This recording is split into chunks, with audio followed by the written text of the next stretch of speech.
I appear to be on air. Geez, the lighting's interesting tonight. Might leave it as it is. Just gonna now get my shiz together here. So I've got the chat happening as well. Oh, I forgot to speak again. No. We'll leave that away. Right, and popping out the chat.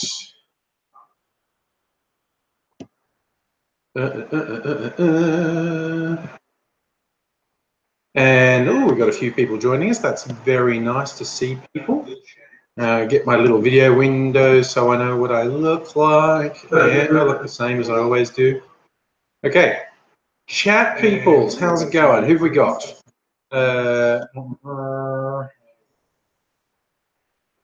Ant-Man and Fiore, Noble, Tendo, Kilty King, Tara, hello everybody. Dottie, hello. Oh, Dottie, no how yet. It's just started here. We've had like threats of thunder and stuff while, and it's just started raining. I don't know if it's going to hail. There is you might see an occasional flash of lightning behind me. Oh, Toby, I know there is mail I meant to have picked up and I keep getting to, so I haven't picked it up yet. And hi, Toriana. And Luke, I hope I don't lose power as well, because if power goes out here, the stream goes out because I'm on the NBN, so the modem needs electricity and will die. And I got stuck in traffic earlier, so basically I haven't had dinner. So I'm going to be gross and eat the occasional corn chip.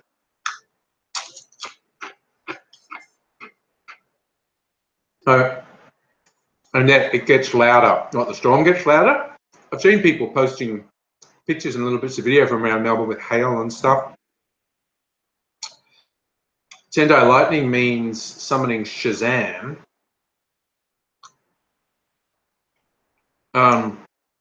Possibly Shazam or the god of thunder, Thor, which, by the way, Thor Ragnarok, great movie. Certainly the funniest of the Marvel movies, and one of the best.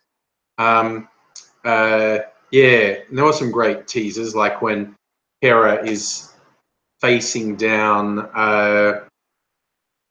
Thor and saying, you know, I'm the goddess of death. What are you the god of? It was the god of thunder and lightning, which he uses to affect. So the angry cooking videos, it's not a bad idea. I just shout at the food until it cooks itself. Oh, wow. Dottie is saying bad in Ringwood, worse in Scoresby. Good Lord. Power outage and had hail going through their veranda. Oh, yeah. Dents in cars are a real risk. Musical aviator. Stuck doing overtime, going to have to swim home. Yeah, I think there's going to be some flash flooding. Oh, yeah, I can see out the window now. It is starting to come down here. I don't know if there's enough resolution here to pick up the rain behind me, but because of course, Katara, you make the valid point. It's not the modem so much that's the problem, but my node for the NBN needs power. Means not that I ever use it, but if you're on the NBN and you lose power, then your landline doesn't work. See, that was always a one-up on the old landline phones, that they didn't use power. So if the power went out, your phone would still work. But once you're on the NBN, you need power or your landline doesn't work because landline's plugged into the node. Not that I ever use a landline, so it's really quite irrelevant. So yeah, thank you. My backyard looks awesome. Mr. Angry does all the gardening out there. Should do a tour one day. Actually, there's not that much out there at the moment. And then a friend at Kinglake giving you a running comedy. Yeah, from what I've seen, some places had really wild storms. It is really just starting to rain pretty seriously now. I have a tile roof, not a like corrugated iron roof. Although you probably tell there's the back patio there has plastic corrugated covering, which will make a bit of noise. Toby, Mrs. Angry is indeed an awesome gardener.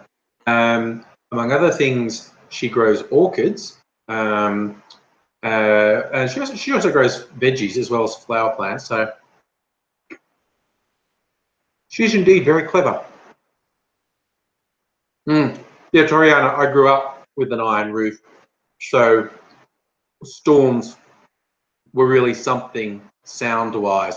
In fact, I grew up in the country in Western New South Wales, a town called Dubbo, and prone to drought. There was a long drought in the 70s when I was a kid, and we didn't get much rain. And kind of in the middle of the drought, this one big-ass storm came in. Like we hadn't had rain at all. You see this black wall of cloud coming really fast, and because the majority of people had iron roofs, when this rain came thundering in, because it was a really sudden heavy rain, you actually heard it approaching you, because the rain was just hitting roofs, and it was like drummers approaching. It was just, and you heard it getting closer and closer. It was pretty impressive. Yes, Annette, I'm from Dubbo. Toriana, you grew up in Moree, same general neck of the woods.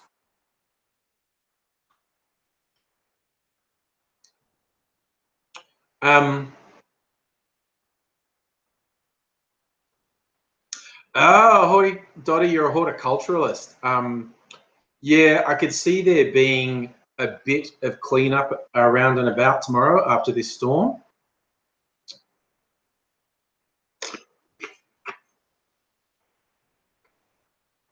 Hi, Big Pat, how's it going? So yeah, it's a really different experience being in a big storm when you have an iron roof or you're surrounded by iron roofs. Where else have I lived, Toby? I went to college in Bathurst, so I lived there for 4 years. That's west of Sydney, across the mountains. Then I lived in Sydney for 10 years, and then I moved to Melbourne. Ah, Mike, you just dropped in to say hi before nodding off for the night. Fair enough. Thank you for dropping by and saying hello. Thank you for dropping by and saying hi repeatedly, Big Pat. Yeah, so I've been in Melbourne almost 20 years. January will be 20 years. It's easy for me to remember how long I've been in Melbourne because I moved when my firstborn arrived, because all the babysitters were here in Melbourne, didn't have any family in Sydney, and she just turned 20. So January will mark 20 years of me living in Melbourne. And in Sydney, I tended to live in the west, the inner west. When I first moved there, I lived places like Newtown and Chippendale, Redfern. Moved a bit further out west as time went on. I lived in Petersham and Ashfield. And then I moved to Melbourne. And that 20-year veteran survivor. That's the funny thing, because I lived in Sydney for 10 years and I had a good time when I was there, but it never even occurred to me ever to want to move back there. So much easier living in Melbourne. Oh my God, Tendai. Referring to the video Ajit Pai, the piece of shit in the US administration who killed net neutrality, did this video mocking people who said losing net neutrality is a bad thing. I haven't been able to bring myself to watch it. I've seen excerpts of it. I think I would punch my fucking screen if I saw that smug prick spouting his shit. Like, you know, I think we always think about punching Nazis. Punch Nazis, yes. Punch Nazis, punch people you disagree with, no.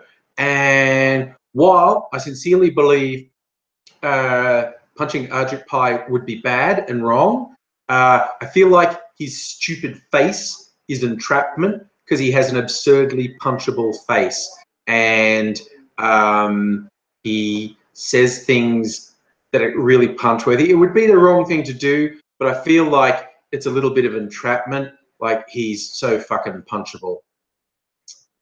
Oh, and Newtown was great when I lived there. You know, 20 years later, it's probably completely different. You love my shirt, Toby? I just wore a shirt because normally you'll always see me in either when I came after work, I was just wearing like one of my work shirts, or a t-shirt. I don't often wear button shirts casually, but it was really hot today, and I thought it'd be a bit cooler if I wore a shirt rather. Most of my t-shirts are black. I didn't think wearing a black t-shirt today would be a good thing. So I wore this one. Thank you for liking the shirt, Toby.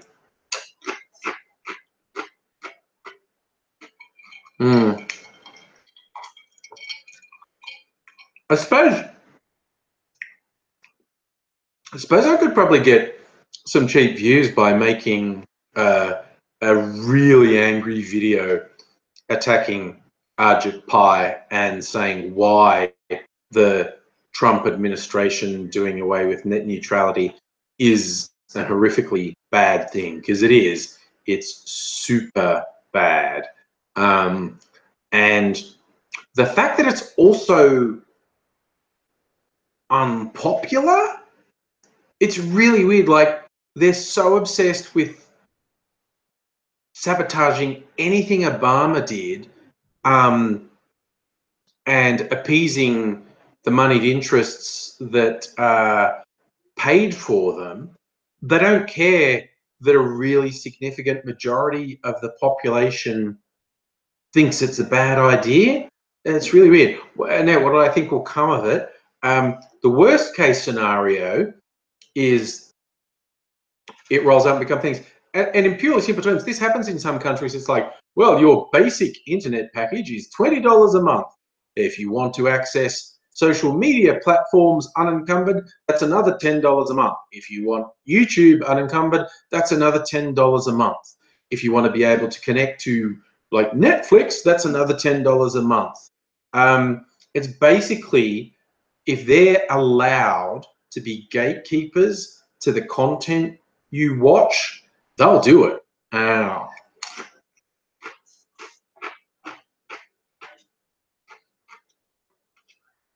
It's a good point, Toriana. I could do a reaction video.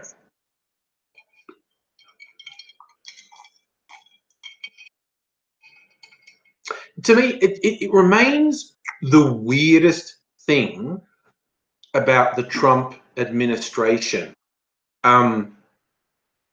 Like, I think, you know, people with similar politics to me making a bit of a mistake when they cause they think they can stir outrage when Trump does something racist or sexist, or, you know, shutting down the Environmental Protection Agency, that type of thing. No, his supporters want that stuff. You are not turning any of his supporters, I say, Trump's a sexist, Trump's a racist. That's why they voted for him, because they're sexist and racist.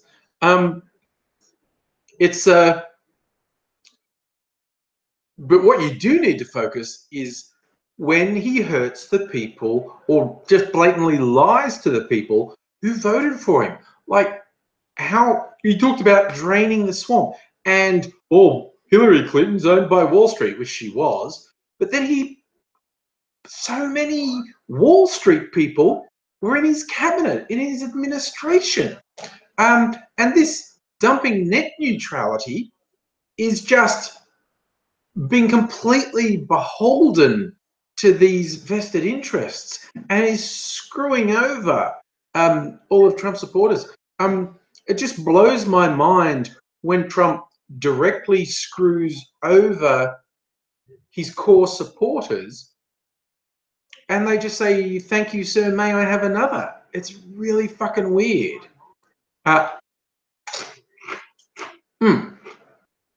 Toriana, you're talking about VPNs. Net neutrality, most ISPs can tell if you're using a VPN, they could block your VPN. It's as simple as that. You're right, Tendo. Some states are planning to do state-based laws that say you can't breach net neutrality. You have to, as a carrier, maintain the principles of net neutrality, or you can't do business in our state. Be interesting to see what happened. Oh, Annette, all the really conservative Trump voters will get really upset if it affects their porn viewing habits. I tell you that much for free. Tara, you're right on one level that VPNs can stop your activity being monitored and logged, but you can't hide the fact you're using a VPN. If the government wants to get a handle on what you're doing, they will. And there is a lot of argument from governments around the world that they want to make VPNs illegal. That's a real thing various governments are trying to do, make VPNs illegal, because they want to have full and complete surveillance of us citizens. And anything that makes it hard for them, they think is a really bad thing. It's like, I kind of laugh when these little script kiddies who think they're hackers and they're on all the BitTorrent sites and, but I have a VPN, no one knows what I'm doing. It's the same mentality as someone who's growing dope in a house, blacks out all the windows because the house is full of grow lights. Of course, if the house was, radiating all this light, everyone would notice. So their master stroke is to black out all the windows, and there's like, now nobody knows I have grow lights and it's a massive dope farm in here, which is absolutely true, because on one level they're right, but it's like, here's a house with here's a normal house with normal consumption. Here's a normal house with normal consumption.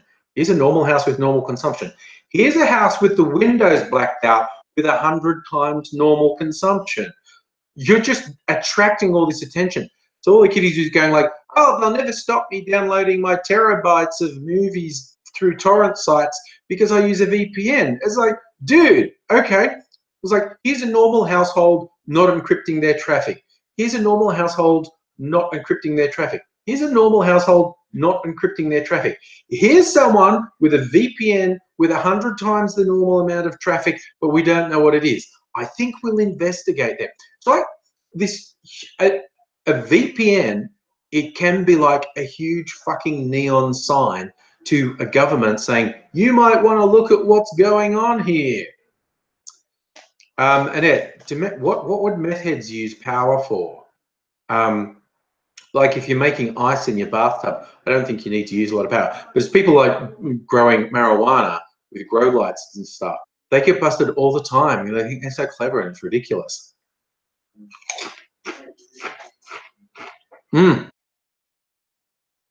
Tara, you're right. Some of the server farms in America are amazing.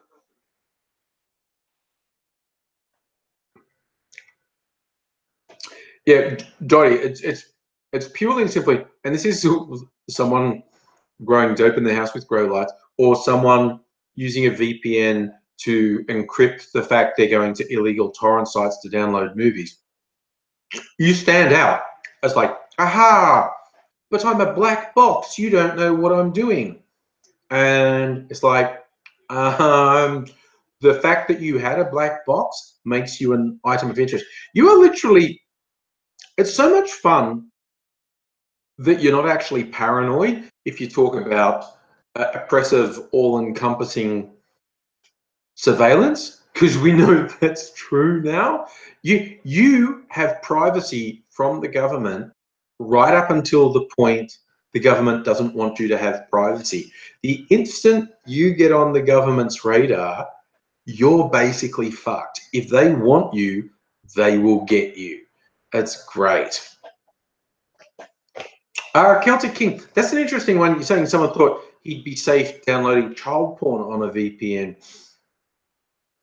The way all the child porn people are getting caught is the cops infiltrate the child porn networks and find out who's running them, arrest the person who's running them, and then for a particular period of time, the cops actually run the porn sites and they suck up all the data from all the people who are downloading the illegal kiddie porn, and then they just feed it back to the law enforcement in the relevant jurisdictions. It's like, yes, technically, if you're using a VPN or similar encryption to, you know, do illegal stuff like buy drugs on the Silk Road, it's like, ooh, I'm a secret agent. It's just the cops are in there, the FBI's in there, the investigators are in there, and they only have to flip one person and they end up getting everyone. And it's real easy to flip nerds. Nerds do not cope well with intense interrogation.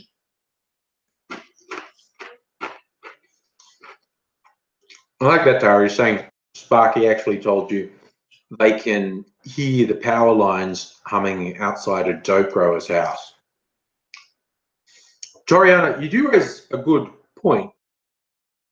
The actual investigators who go after the kiddie porn, that's some harsh shit they have to deal with. And not least, I did read a really detailed analysis recently, and they said, like, particularly when the cops took over this really big kiddie porn ring, and they had to keep uploading content. And they were really conflicted. They're like, okay, we're going to catch a bunch of these motherfuckers, but we actually have to keep feeding them this shit. And yeah, they require counseling. Most of them require really intensive counseling because it's a really fucking awful thing to have to do. I'll tell you, also an infrared camera. One of my favorite things, I saw a picture, is from somewhere in the northern hemisphere where it snows, and it was in the middle of winter, and there'd been a lot of snow, and there was this row of houses covered in snow, oh, no snow. It, like, this house that had all the grow lights in it, melted all the snow. It was so obvious. It was hilarious. Oh yeah, Celtic King. As you say, the guy, you know, he flipped really quickly. They all do. It's like these guys. I'm a hacker. I'm an underground type. I'm this. The instant, and you actually could be bulletproof. It is possible to have like encryption and whatnot that's bulletproof, that the cops, the investigators will never crack, but they don't need to, because they only have to get someone else. They get someone else who's in the network, and once they've got one of these fuckers and they grill them, they crack like that, and they give everyone else, or they give the cops an into the network, and then they get everyone else. So it doesn't fucking matter if your encryption is uncrackable. If they want to get you, they will get you. Oh my God, Dottie, you lost your skylight. Oh my God, that's awful. We have a skylight, and I'm glad I didn't actually get any hail and the rain stopped. So a lot of people around Melbourne, a really severe storm, we didn't hear. And I'm glad, look, more people are saying it looks nice out there. There's like ivy growing over the back fence, and all sorts of things happening.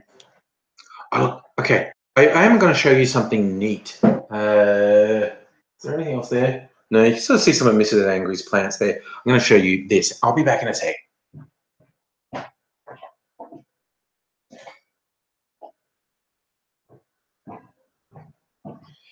Look at this. See, there are orchid plants everywhere, and this one's just come into flower and looks great. I love having, you know, a talented gardener as a partner. All sorts of awesome stuff here. So that's it. Yeah. All right, I'll put it back and I'll come back. Okay.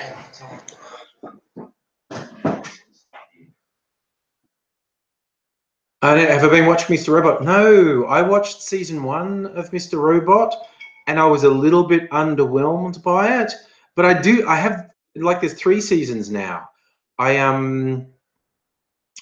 I have been meaning to sort of catch up with it, but I haven't. I haven't watched it since season 1. Oh God, musical a video. You had some flash flooding in Flinders Street and Elizabeth Street, and now you've got wet shoes on the train. Damn. Hmm.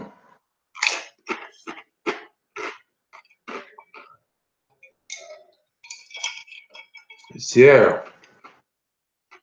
Hmm. This season of Mr. Robot is super intense. Hmm. Kelsey, I'll have to ask him because I do remember you telling Aidsy your Pornhub account. I'm going to have to ask him. I'm not sure. I was hoping he'd be over today, but he had to have some procedure. I think they're probing him and stuff. He's always getting probed, and I haven't heard from him, so I don't know what's going to happen. So, okay, and you're making me want to watch it. I have to, because I can. I've like got Foxtel and stuff. I can watch Mr. Robot anytime. I should try and catch up with it. Tendo, I'm with you. I'd rather have wet shoes than snow. I would have trouble living in a place that snowed a lot. Like snow's pretty and stuff, but man, the fucking drudgery I would have trouble with. Yeah. Dottie did Flinders Street used to be a cricket? Oh, no, well, it's right next to the Yarra. So, you know, it's a flood area. Tendo, I suspect aliens abducted AZ long ago. Oh, no, see, Torian, I haven't watched Black Mirror. I was about to say, what else should I watch on TV?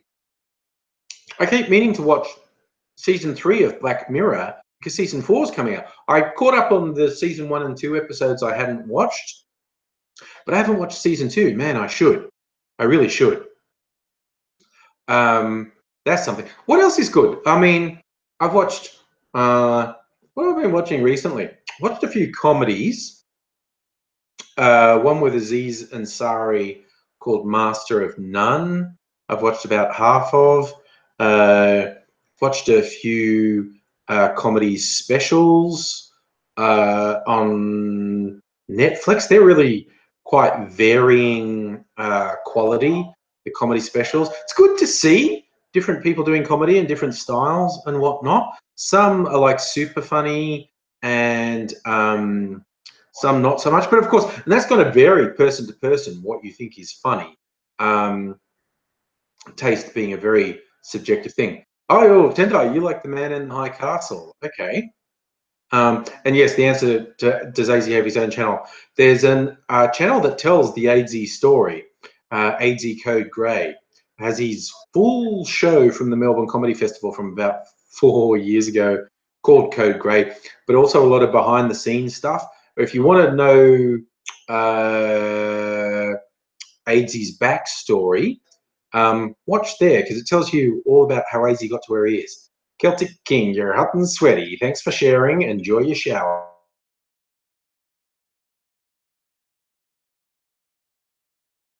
All the time. Yes, it is not far to the summer solstice. But yeah, what the problems we will have and do have with climate change is extended dry spells, so bushfires get even worse. Toriana, you like sci-fi stuff, paranormal. Oh, that's the thing that's about to come out on Netflix, isn't it? Right, the Will Smith vehicle that's set in a world where he's a cop, but all fantasy creatures are real and exist and are in our society. No, Celtic King, I'm not going to hype you while you're sweaty. You need to be washed and freshed before I'll hug you. Okay, Toriana, you like Outsiders, and This Is Us. I'm trying to think what else did I've watched about half of Luke Cage. I did watch The Punisher, which I enjoyed. Wasn't fan. Like I'm not saying best thing ever, but I did enjoy The Punisher. What else did I watch? Oh, Dirk Gently's Holistic Detective Agency. I really enjoyed that. Dotty Ditto, the 4-season model's not sensible in Australia. You're right. And you're right. Indigenous people had 6 or more seasons. I think, like, what's funny in the Northern Territory people tend to refer to only 2 seasons, wet and dry. But the indigenous people there had 6 to 8 seasons because they were about the rain coming and rain leaving, dry coming, dry. But yeah, Australia's climate is a bit weird. Big Pat, happy birthday to your dad. That's nice. Yeah, Toriana, I read the Dirk Gently book, Long Dark Tea Time of the Soul, years ago when it came out, and I enjoyed it. I don't remember it well enough, but I feel like it's got a really different vibe to the book. Oh, Celtic King, thanks for sharing. Sharing before a shower, VD's mum said that VD wants to sexually assault me. Well, that's going to get VD out of jail, isn't it? Seriously. It's like, you shouldn't be saying stuff like that if you're already in jail, because that's not going to get you out in good behavior, is it? Jim, high fives in your jammies. Nice, nice. Is it 8:30? That's perfectly legitimate jammy time, as far as I'm concerned. I'm just too lazy to get changed. Wow, Pat, your dad's 71. He's almost as old as me.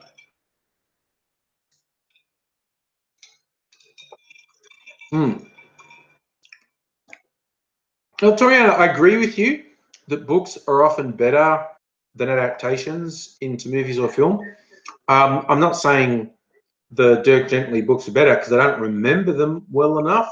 I'm just saying the vibe is different. I really enjoyed the TV show. What else did I watch? You've reminded me I really have to watch Black Mirror. And yeah, I tried watching a few comedies, as I said. I've watched a couple of episodes of Riverdale, which is sort of amusing in a very camp way. Miss Foxification, that is why we call him VD. He was calling himself Video Dude. We call him VD because it sounds like venereal disease. No coincidence there. But now I just feel sorry for him. Like, I was ragging on him for so long because he's clearly completely loopy and off his tree. But then he got fucking dumped in jail, and awful things happened to him. And now I just feel sorry for him, even though he's a fuck up. Fiore, have I seen Happy? No. What's Happy? Is that a series? A movie? I don't know it. Oh, Toriana. Disjointed. Is that the one about the marijuana dispensary? Because I haven't watched it, but I have seen it listed. It's got Kathy Bates and some other people in it, I think. It's nice of you to give VD big hugs, Tara. He needs them. I think, yeah, we all need to send virtual hugs out to VD. The poor fucker needs to get his shit together. I just feel sad about him now. I was right. Disjointed has Kathy Bates. I have seen that advertised on Netflix. I haven't watched it yet. I might get around to watching it. Seems like a good premise. But yeah, someone help me. What's Happy about? You're right, Tendai. Riverdale is a reinterpretation of Archie comics. The characters have all the names of the Archie comic characters, and they look kind of like them. But it's like if the Archie comics happened in Twin Peaks. It's like a Dawson's Creek in a Twin Peaks type of way. To me, it's very campy and trashy, but still kind of fun. Happy is an American television crime dramedy based on the comic book series, the same name, created by Grant Morrison and artist Derek Russell. Well, if the idea was Grant Morrison's, it might be good. Grant Morrison is an interesting writer. I'm not a huge Grant Morrison fan, but he's certainly interesting. He started in the 2000 AD comics. I was reading in the 80s and 90s.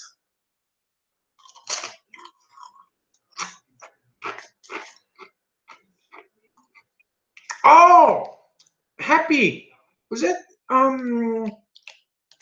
Does that have Patton Oswalt? Does Patton Oswalt do the voice for the winged unicorn Happy?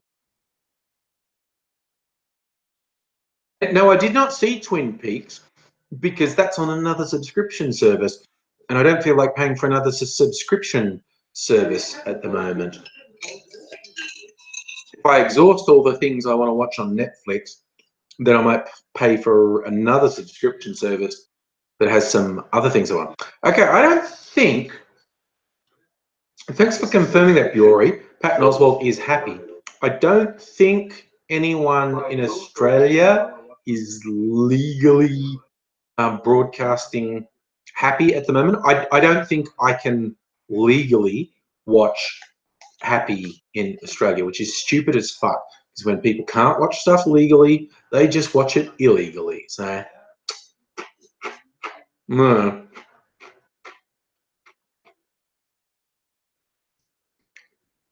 See, I've had Foxtel forever. In the early days, I got it so I could watch the Comedy Channel, and there are a whole bunch of kids channels that could keep my kids happy. So now there's a few things I watch on Foxtel, and I subscribe to Netflix a little while, mainly actually to get Star Trek Discovery, but there's a bunch of other stuff I watch on Netflix as well. That's nice, Annette, that there was a good community comment stuff running on Twin Peaks. I've heard good things about it. I do want to watch it at some point, but like I said, it's on a different subscription service. And I don't want to bloody pay for 2 different subscription services. I'm going to exhaust everything I want to watch on Netflix, and then I might dump Netflix and get a different subscription service where I can watch Twin Peaks and a few other things I want to watch. Who knows? Mike, it's not so much our problem if we can't legally watch it. It's just they're forcing us to do illegal stuff because there's no legal way to watch it.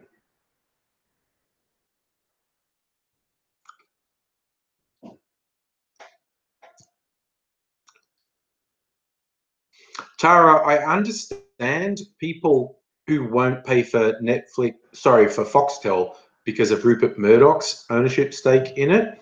That's completely legitimate. I'm just a bit more pragmatic than that. Paul Blue, you're gay. Good on you.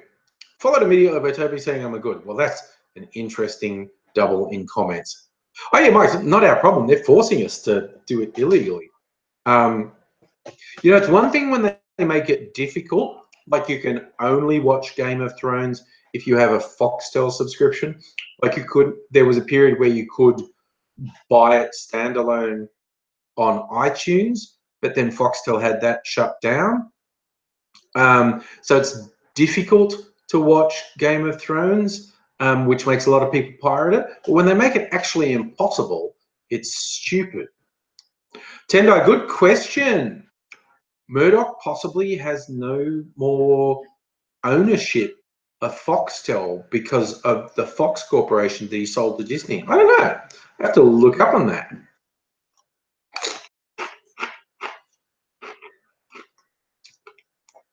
Because apparently the only part of the Fox empire Disney didn't buy was Fox News, because who the fuck wants that?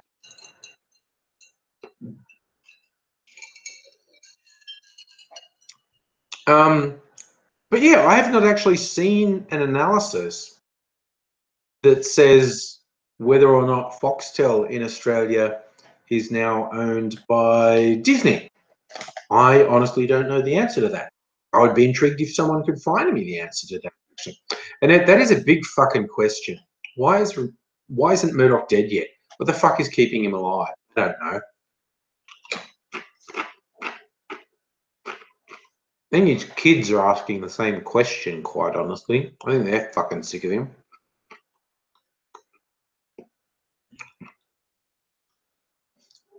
Paul, anyone here can see the chat. I have the chat happening. Don't you worry. Agro Pixie. Buy Fox News just to shut it down. That would be tempting, yeah. But Fox News is going to die because the majority of the audience is over 60. Like, they're not getting new viewers. Their viewers are all over 60. That's a terrible demographic. The viewers are all going to die. Oh, and that interesting thing about his first wife, that's one of the reasons his kids hate him. His kids broadly hate him because when he divorced his mum, they were like, okay, we won't do anything, but you're not allowed to sort of fuck mum over. If you get remarried, you're not allowed to take away anything from mum. And then he did. When he married Wendy Dang, he signed over a bunch of stuff to her, fuck, over his first wife, and his kids got super angry at him. Hi, Gemma. How you doing? Okay, that's interesting, Miss Foxification. You're saying Foxtel's 50% News Corp and 50% Telstra.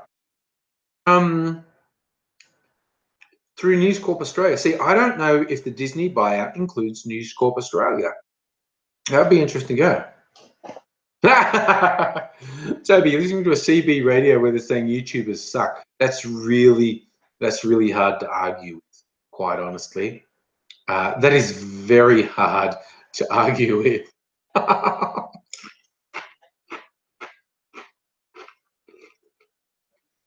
There is so much on YouTube that sucks. Let's get real.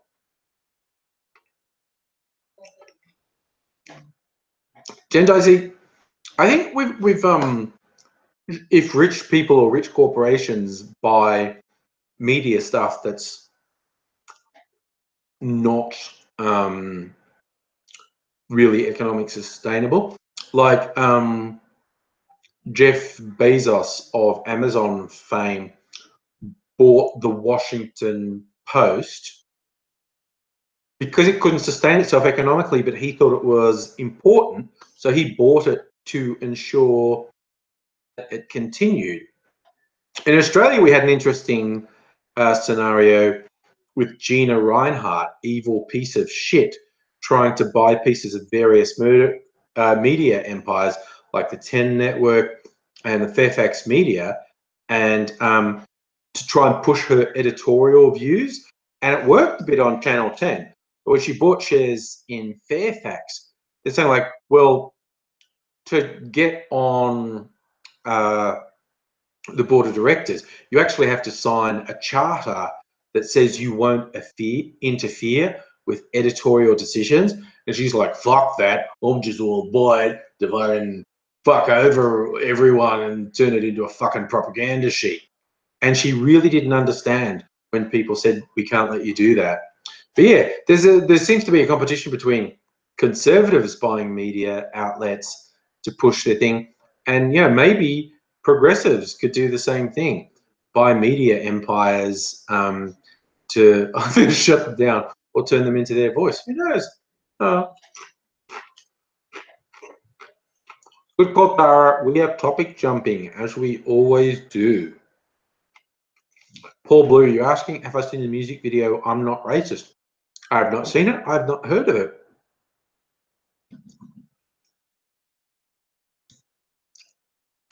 Here's a little interesting thing about Hancock prospecting, brought up all these bush areas. That was Gina Reinhardt's dad, Lang Hancock. In Western Australia, where he made his money buying up all this bushland for the mineral wealth, there was actually a law on the books that said you can't buy public land, the bush, and exploit mineral wealth where we already know there's mineral wealth. You can't buy it for the express purpose of exploiting mineral wealth because the state will own that mineral wealth. So he invented this story that a lot of people believe, that he was just, he was off on a joy flight with a friend in a light aircraft, and they had to do an emergency landing in this remote area. And he said, golly gee, all these rocks are really red, like as if there is iron ore here. Wow, I had no idea. I might buy this. And the fact is, that story was a complete lie. He had read government surveying reports that said, hey, there's a bunch of iron ore and other mineral wealth here, and made up this bullshit story to try and get around it. And the government of the time said, wait, you're talking bullshit. You know that there was mineral wealth there that we found in our surveys, but he was working hand in glove with the most powerful newspaper in the state in Western Australia, and said, we'll undermine the government and get you voted out in the next election unless you sign these mineral leases over to me. And they buckled and let him do it. If the Western Australian government hadn't buckled, the actual people of Western Australia would have made billions of dollars in mineral wealth, and we wouldn't have to fucking put up with Gina Reinhardt. But yeah, that's the way shit goes. Hey, Aussie Brick Chick, how you doing? Oh my God, Paul, you're in Ohio, and it's 3 a.m. So, dude, I'm really glad I can provide you with a distraction while you're suffering from insomnia. Man, okay, well, that's a lucky coincidence that I'm giving you something to look at. Yeah, Gemma, that you know the story where Lang Hancock said he flew over the hills and he saw the red markings. It's a complete lie. So many people bought it, and it's like, oh, Lang Hancock just lucked into this mineral wealth. No, that was a complete fucking lie that he made up to get around the laws about mineral wealth. And Biora, you asking the big questions, buddy. What is it with Australian dickbags going to America and spreading ignorance like Rupert Murdoch and Ken Ham? Rupert Murdoch, of course, most people know, he's a media empire and whatnot. But Ken Ham, if you don't know, was a former Queensland school teacher who believes in creationism. And he did that Noah's Ark thing. He's like loony.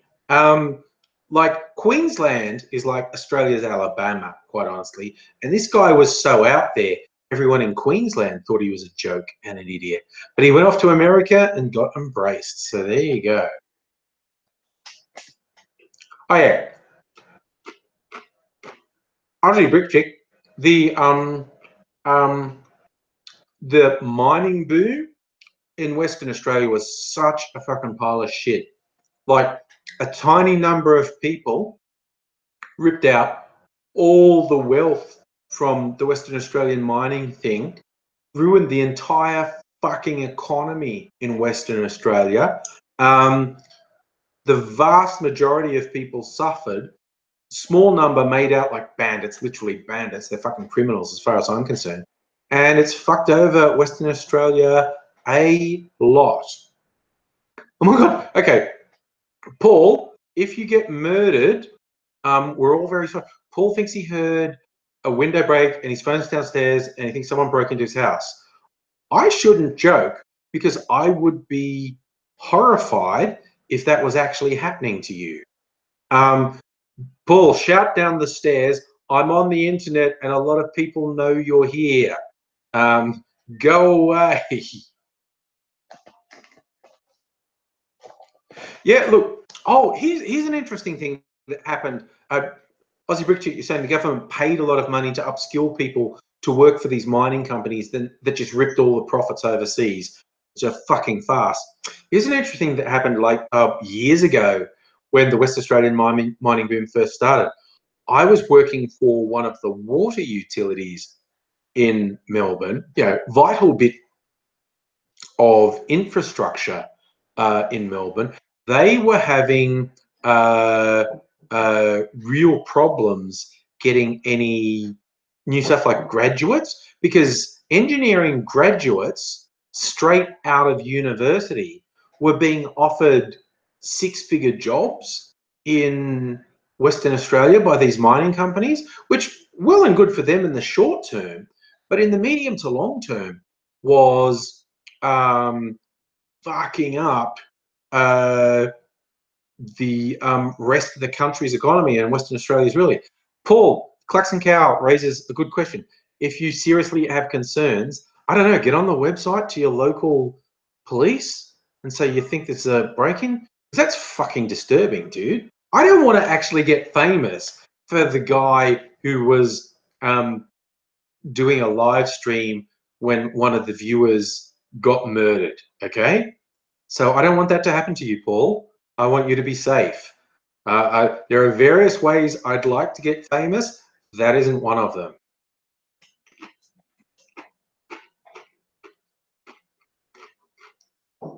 Sorry, right. Government reskilling program, very uneven, very unevenly applied.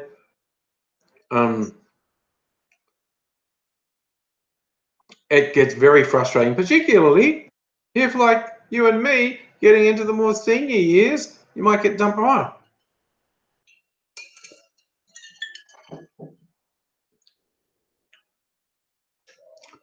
Yeah, no, Mike, there's no way I want to be known as the guy who had someone fucking attacked during a live stream. Oh my god, that actually reminds me. You know the practice of swatting people, as in finding out someone's home address, someone who's famous online, finding their home address and calling police and saying there's a siege or a murder happening there. And in the US, like the SWAT team bursts into their house. The fact that's actually happened to someone who's like live streaming on like Twitch, like on the gaming site, and they've been live when heavily armed SWAT guys have burst into the house. Dude, Paul, you're powering out now, you're freaking out. Okay, dude, why do you not have a mobile, man? Why do you not have a mobile? I don't want to criticize you because this is all a bit stressful and worrying.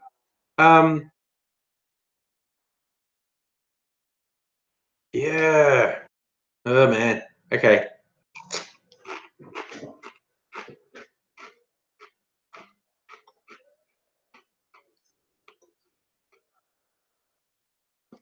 Anyway, so we're all just assuming Paul's telling us the truth and we don't want anything bad to happen to him. Because he might be winding us up, but I'm not going to be that negative. No, Paul, I'm taking you at face value, buddy. And yes, I think a few of us are saying jump out the window. You can fucking hurt yourself doing that. I'm for reals though, Paul. Just shout. I'm on the internet. I'm fucking telling everyone you hear. The cops are on their way. Other people have called the cops for me. That's a good question, Mike. Can you call emergency services on Skype yet? Oh, I don't know.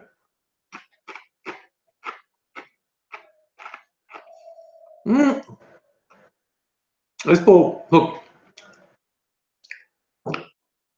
you could hide in the cupboard, like people are saying, or you could do. My plan has always been, if I thought someone was breaking into the house, because I sleep naked, so I would just run out of my bedroom naked, everything swinging in the breeze, yelling, "Come and get it, motherfuckers!" I think that would scare off most intruders. Me naked, I think that would actually scare off most intruders. I feel fairly comfortable in that I would handle the situation like that. So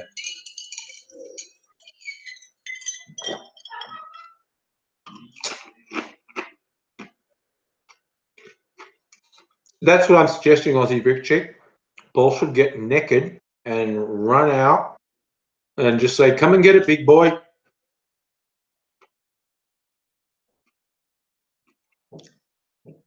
Oh my God, Aussie Brick Chick. I mean, true story. You actually did that when you were 9 months pregnant. Oh my God, that's fucking amazing. That is legendary. Oh, I love that. Oh God, Aggro Pixie. I pity the person who fucks with you, quite honestly. Aggro Pixie is a local YouTuber friend, hang out with occasionally, works in a bakery. She might be wee, but she's swole. She's got guns like you wouldn't believe from all the lifting she has to do in her job. I just feel like any intruder in your house would get all fucked up, Aggro Pixie. That is just my opinion. I think it would be a very poor choice on their part. You know, I'm running out of drink. I'm gonna mix myself another drink. I actually have an absurd amount of alcohol, flavored alcohols here.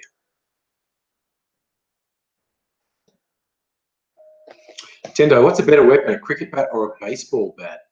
No, cricket bat's got more area if you smack someone in the head.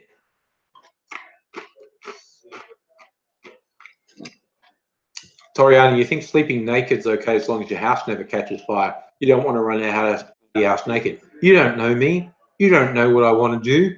You don't know what I'd be willing to do.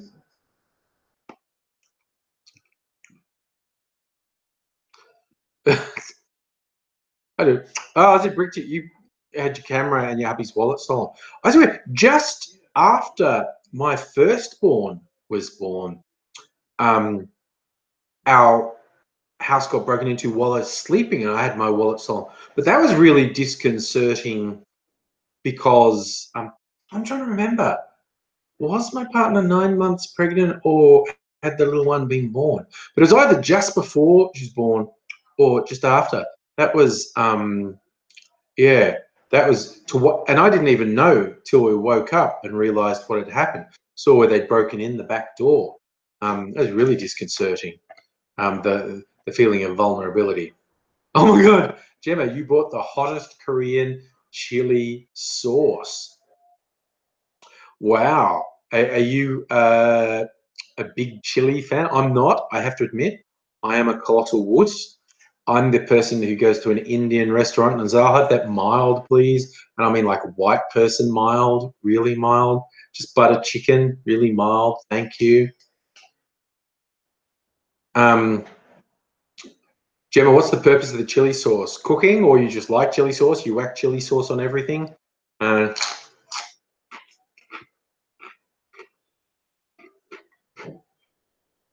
think, as I've mentioned before, AD is full-on elite, allergic to chili, as in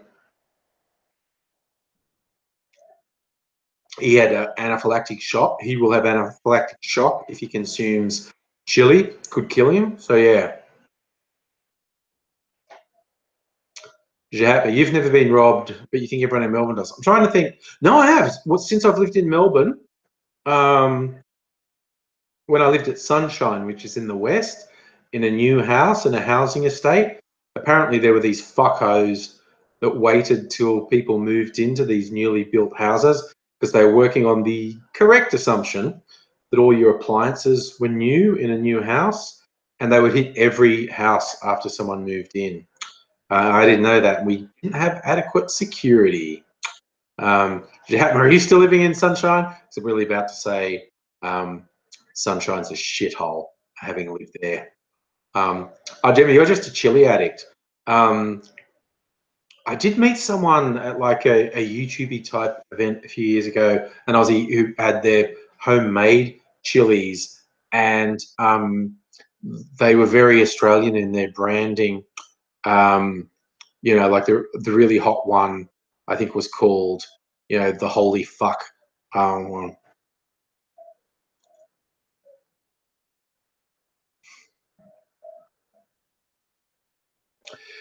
Paul, see, I don't think we can call the police because I doubt anyone lives in your area.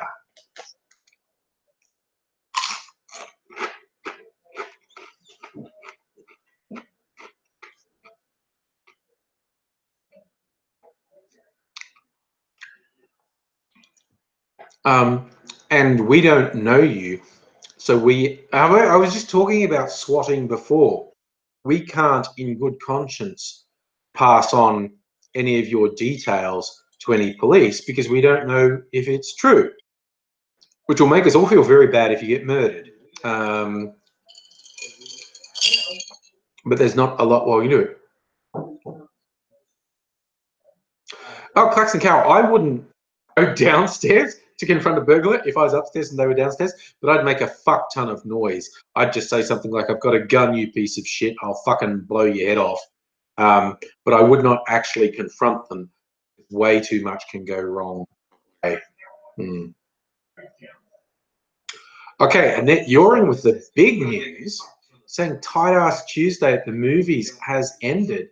That would be sad for anyone who doesn't know. That was a bit of a tradition in Australia that Tuesday was at least slightly cheaper to go to the movies. Do you know, interestingly, that was started by an independent cinema in Sydney.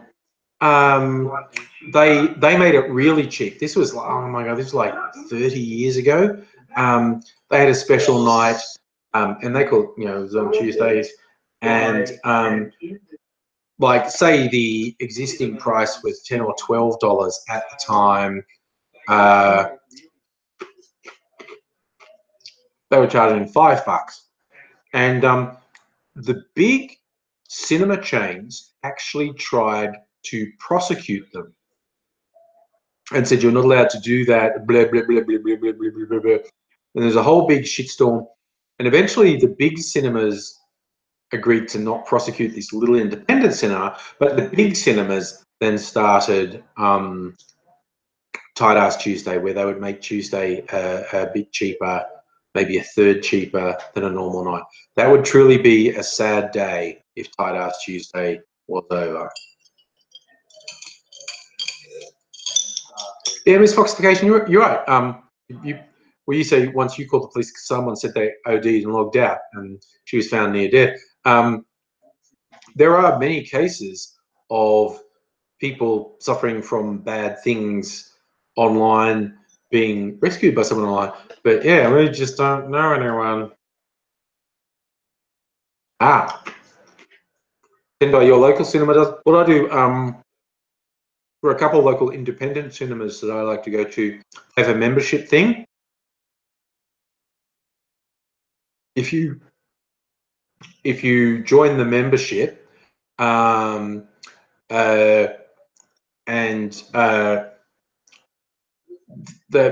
you can buy tickets with the membership that are about a third off. So if you buy the membership, you only have to go to the movies about twice to make it back.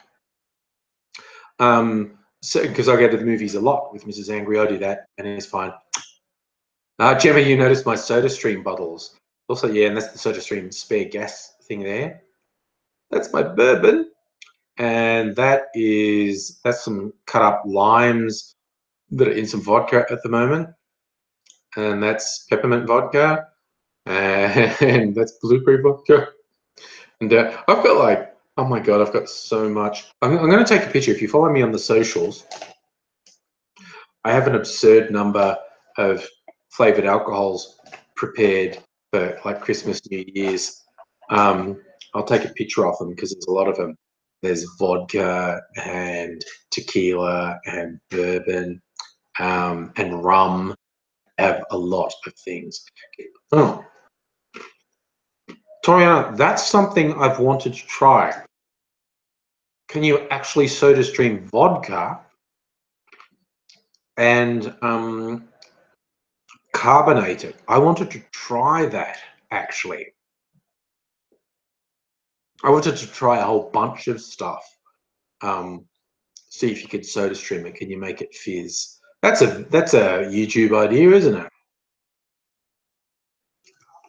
Oh my god, musical aviator. That would be a big thing. Going to the cinema in a storm, you really want the power to go. And then, no Fruity Alexia. Although you can't see it, but over here is an absurd number. Years ago, Mrs. Angry was into homemade wine, and there are boxes of it. Fuck knows how many dozen bottles of homemade wine. And I don't drink wine, but she thinks I should try it. I don't know, I might once.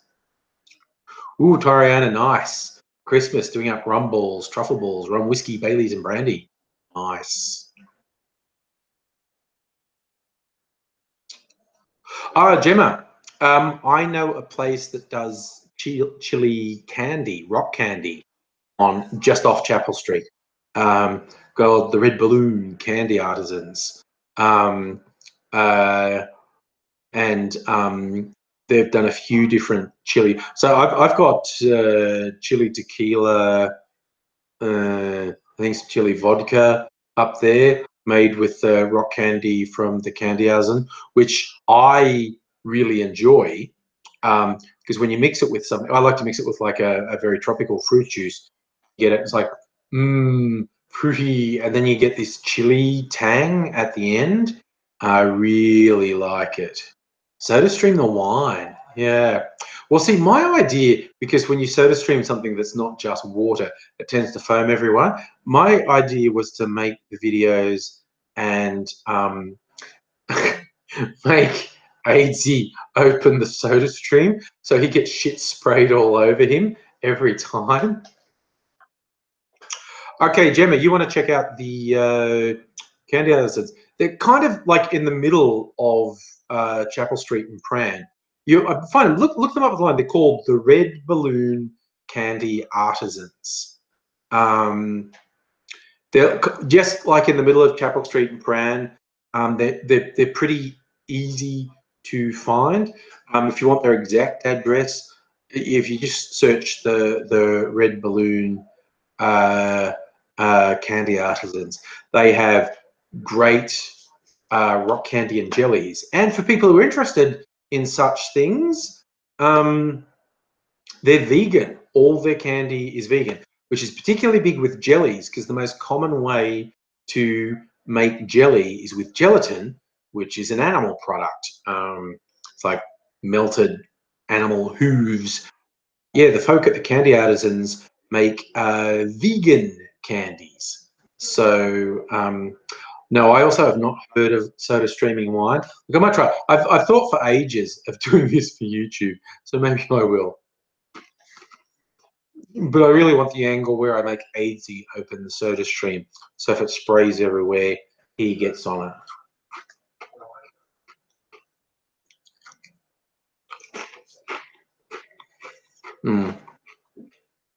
You have to remember when you're making soda stream drinks, like with the syrups they give you, just carbonate the water. Don't put the syrup in.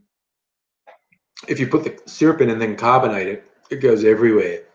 But water is relatively neutral, so 9 times out of 10, when you carbonate water, it won't spray everywhere. But I found if there's any additive in it, it tends to spray everywhere.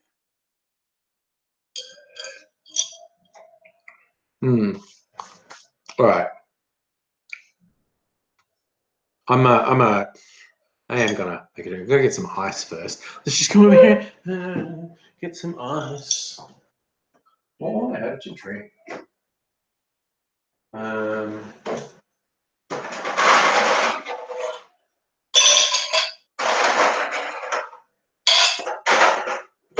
nervous.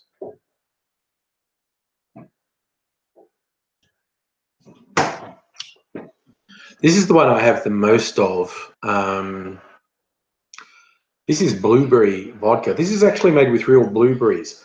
Blueberries were on special in the supermarket, and I thought that would probably go well flavouring a drink, and it really, really coloured it quite a lot. Tara, I like that idea. You live in the Hunter Valley, which is known for its wines, and some people are very snobby about the wines. The idea of carbonating wines in front of the snobby people is pretty funny. I agree. You know, run out of lemonade. Blue. Oh, that's probably fine. Whatever. I don't want to open another one.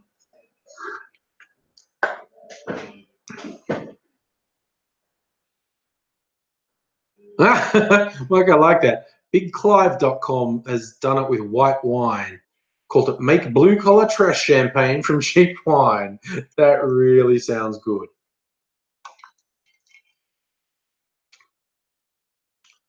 Gemma, that's a good question. Where's everyone from? Do a check-in of where everyone is. Hey, Joe Will, how's it going?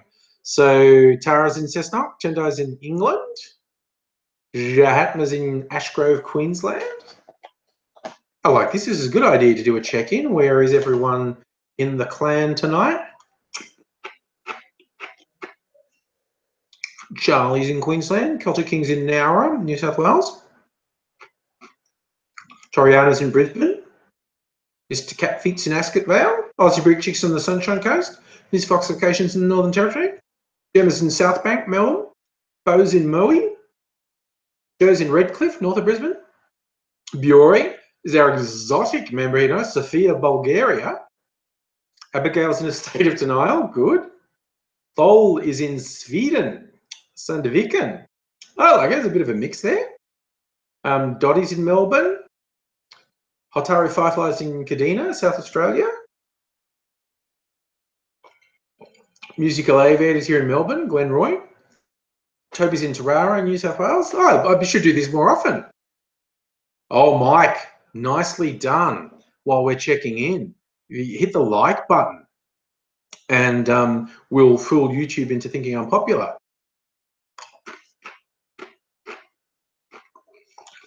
Joe's asking the big questions.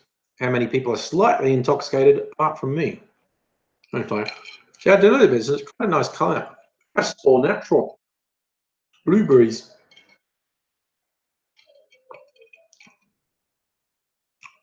Oh yes, Tara, click the bell thingy for notifications for new videos.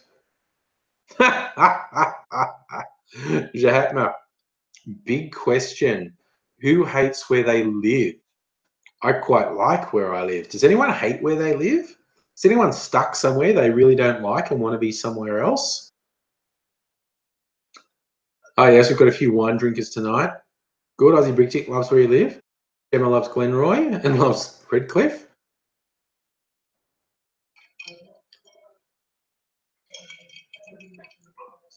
Tara, no jobs where you live. It's a tourist place.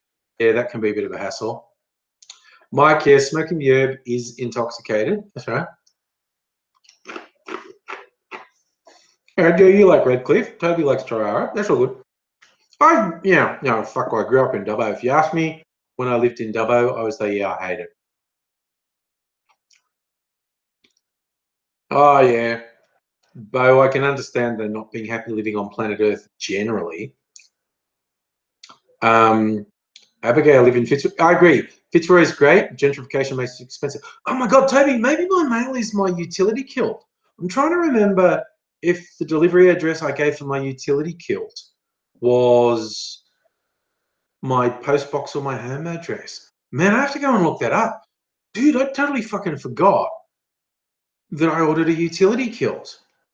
Mind you, I'll remember I get there and I will show it off. I will definitely show it off. But yeah, the Bee Gees used to busk in Redcliffe. I like that. My uncle used to teach in Redcliffe, actually. And you're right, Gemma, Melbourne is the most livable city in the world 7 years running. It is. It's a really funny thing when you don't live in Melbourne. You go, what does most livable mean? But then you move here from another big city and you go, oh no, it is actually way easier to live in Melbourne. You're going to exotically be right back. I like a bit of diversity. We've got people from England and Scandinavia and Bulgaria. It's good. And almost everyone else from Australia. Oh, Tara, you have concerts and stuff, so heaps of tourists. Yeah, I get that. Tendai, not quilt, not utility quilt. Utility kilt. Jess.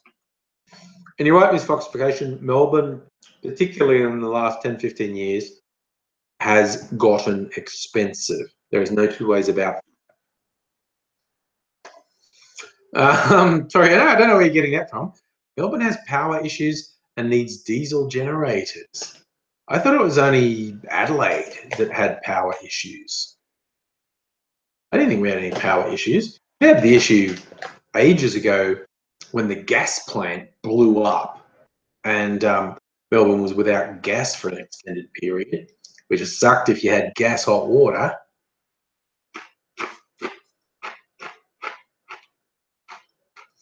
And our power system is stuffed nationwide because it got privatized, and so it was all run on profit motive, and there's no profit in maintaining infrastructure. So infrastructure was let go to shit.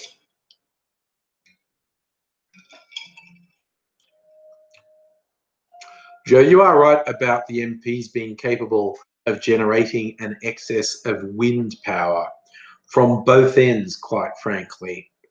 And if that doesn't work, I'm all for composting them. Second, Celtic King, if you're thoroughly scrubbed, I will hug you now, okay? Not when you're sweaty. You need to be freshly washed.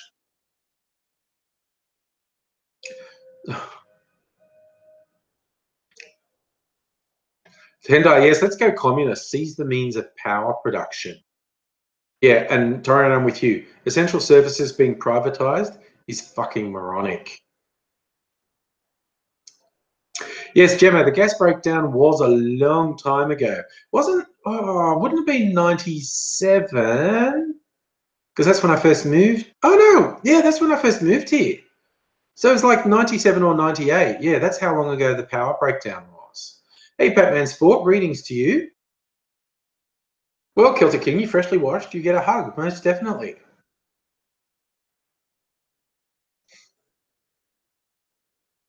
Tara, solar panels are good. There are some very interesting innovations coming out, combining solar panels with batteries.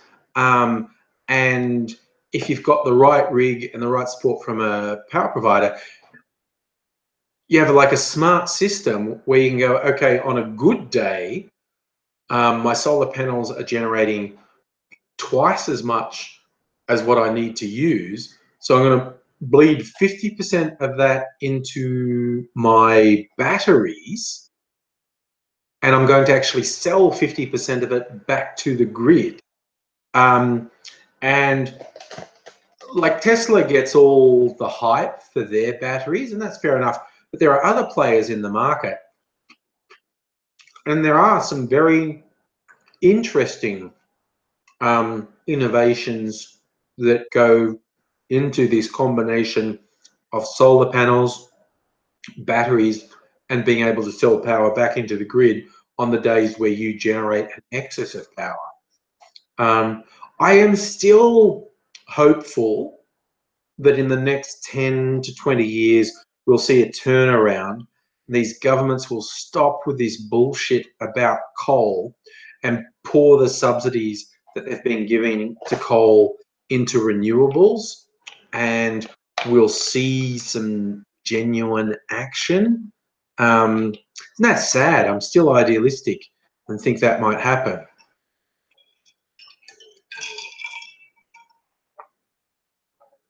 Gemma, why do you think solar panels for residential is a bag of shit? I'm intrigued.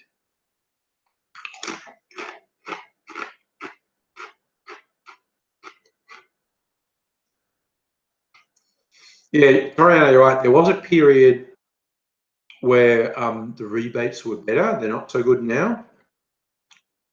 But yeah, the combining solar with a battery is a good thing. And you make a good point, Miss Foxification. Clean coal is the same as trying to sell aromatic shit. And hello to you, Fila and Sila.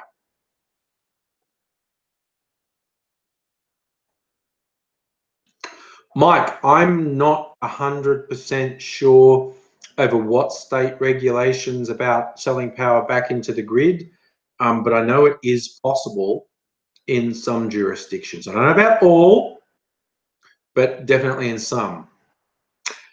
MGTOW cost of value ratio. Yeah, look, the thing is, renewables need to be subsidized because non-renewables have always been subsidized. In fact, this ridiculous Adani coal mine in Queensland that is hopefully going to die, there's talk of subsidising to the tune of $1 billion, which is fucking farcical. And you're right, Miss Foxification, it's not legal to actually disconnect from the grid, whereas it's feasible for someone to do it, but it's not legal, which is kind of stupid. Yeah, right, Joe. Some people still have a good enough setup with solar that they don't pay power bills. It's good. Ah, Gemma, you say it's like putting a drop of water into a fire. But if 10 million people put a drop of water onto a fire, you'd put the fire out. Boom! Metaphors. That's my strong point. Bam! How do you like that? Pow! Knocked it out of the park. Also, Gemma, I don't disagree with you about kickbacks and agendas. It definitely contradicts, complicates things.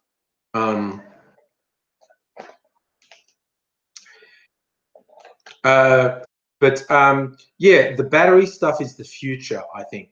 Homes having batteries and systems that can generate excess power, I think that is the future. Feel it and seal it. You raise a good point.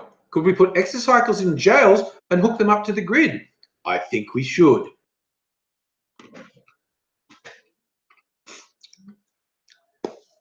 That's an episode of Black Mirror, yeah? That's one I watched. It's called 15 million credits or something. It's some dystopian future where a huge amount of the populace, day in, day out, rides exercycles to generate energy to keep everything running.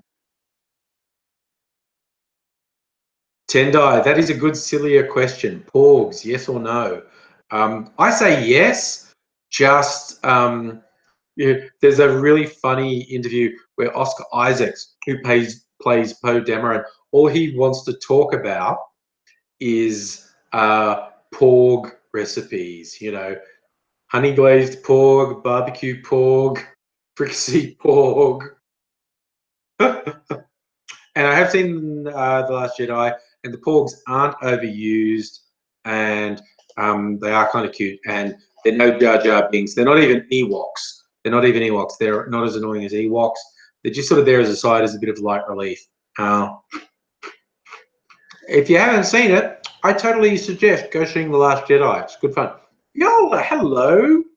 Oh, you think that porgs are cute too? They are. Porgs are cute. There's no two ways about it. Apparently, the island where Luke's stuff is shot is a real island off Ireland, and it has puffin colonies on it. And apparently, the porg were inspired by puffins. In the movie, they look somewhere across between puffins and owl. My personal view of them is they look somewhere between puffins and owls and seals. And they're pretty funny. They're not overused. They're just used as a bit of a visual distraction. I think fun. Sepio, good question, Jahatma. What you been reading? Who's been reading? I have not been reading. I have not been reading anything. I feel very bad to admit that. I think the last thing I read was Neil Gaiman's Norse mythology.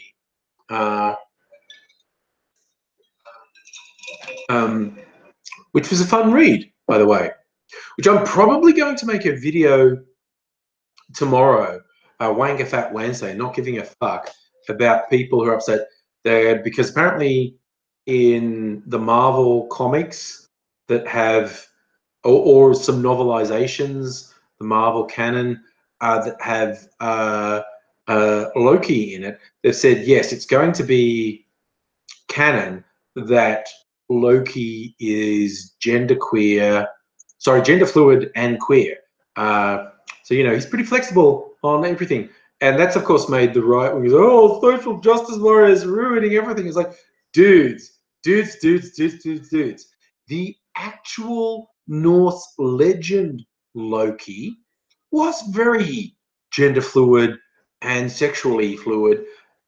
Loki in Norse legend actually changed form to be a female horse and fucked a male horse and got pregnant and bore the child of this male horse.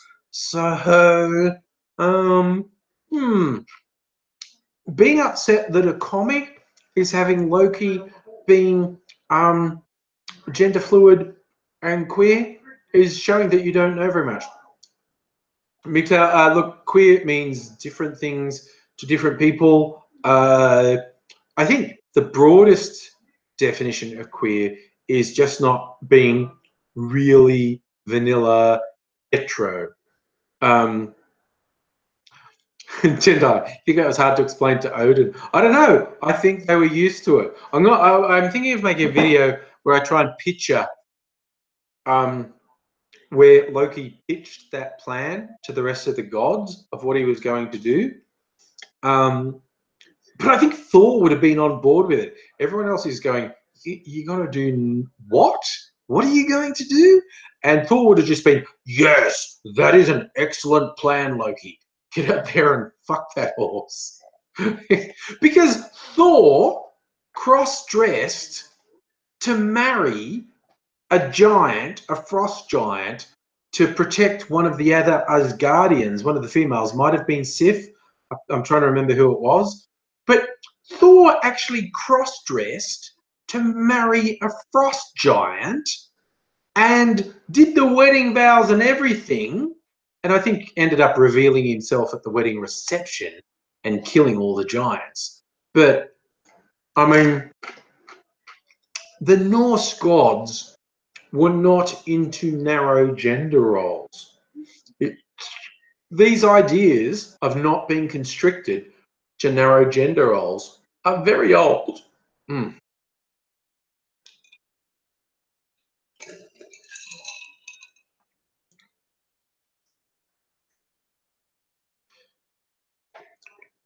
Yeah, Toto, you're right. If Thor had progressed with the wedding night, it would have been awkward. But he stopped because apparently during the reception, Thor was being Thor and was just fucking drinking huge amounts of ale and eating huge amounts of meat. And the frost giant's just going like, "Well, isn't my beautiful wife interesting?" Okay, because there's some huge scam where this frost giant had wangled so that the most beautiful Asgardian had to marry this frost giant, and to save her, Loki and Thor hatched this plan where they both cross-dressed and staged the wedding. It was just like, okay, that was your first idea, guys? Okay.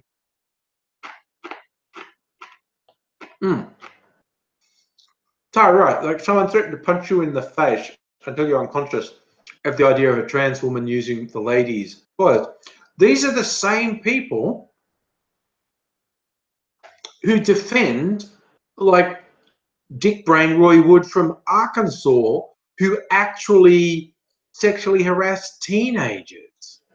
Gemma, can we please move on for comic stuff? Oh, Gemma, what's wrong with comic stuff? Besides, I wasn't just comics. I was being an intellectual and talking about Norse legend. We could talk about Greek and Roman legends and how the Romans just ripped off all the Greek legends.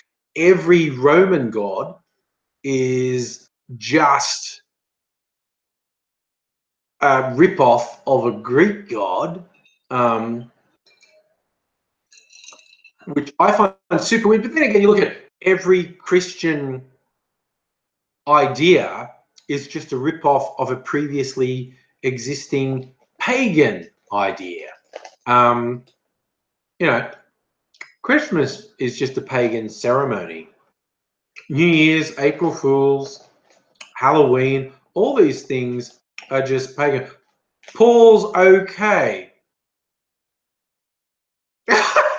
Fuck me.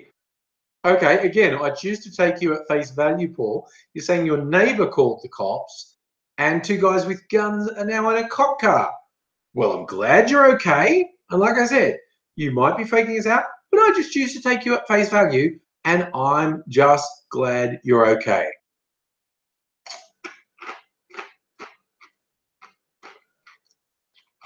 Well, of course we were worried, Paul, but I'm very glad you're okay. Ooh, Viola, that's good. The Celtic Book of the Dead and the Journey Through Death is interesting. I don't know a huge amount about that. I would be. That's Paul, bright side of insomnia. You were awake when that happened. Shahatma, you also raise a good point. Whereas the Romans totally ripped off the Greeks are just repurposing a lot of people, Egyptians, Persians, Assyrians. Oh, Dottie, I did a whole video on that, how retard or retarded is an unnecessarily derogatory term for people with developmental disabilities. But when you look at the history of terms, there used to be terms like at a certain IQ level, you're a simpleton, you're an idiot, you're a moron, you're retarded. It's like, I was just saying, look, don't use retard as an insult, because idiot's actually worse, morons actually worse. So,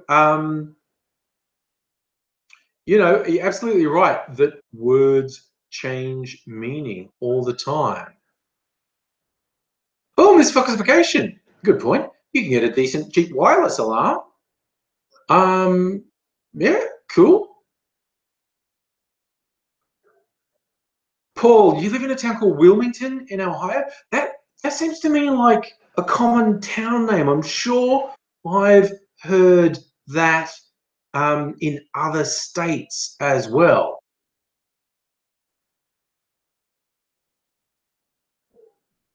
Well, interesting. Okay, Mike, that's interesting. Spastic had a very specific term. Spastic had a very specific meaning. And it actually meant you didn't have physical control over your body.